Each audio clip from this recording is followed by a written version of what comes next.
So, why is tax reform around investment so politically difficult? 2019 election was a really big shock for Labor, um, quite scarifying, and I think that it scared most MPs off, most Labor MPs off tackling that kind of tax break. It can be so easily weaponised.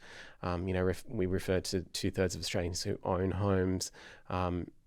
Many older Australians own an investment property that they're using for retirement. There's nothing wrong with that. It's good for people to have a source of income in their retirement that they can rely on.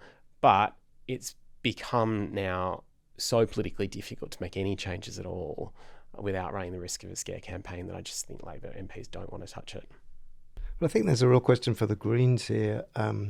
They made a big play of housing in the previous parliament and were kind of criticised for the way they went about that to some extent. And their main spokesman on that, Max Chandler-Mather, lost his seat at the last election, not necessarily connected with how they ran that campaign.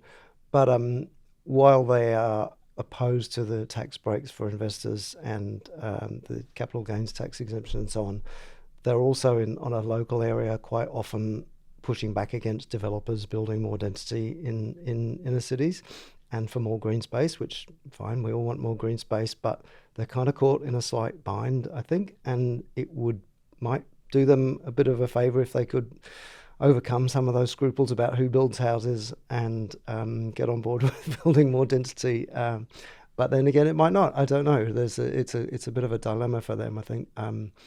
But would be interesting to see if they can move to a different position, to a more coherent position, perhaps about how they view density and the where we put more housing and who builds it, I think.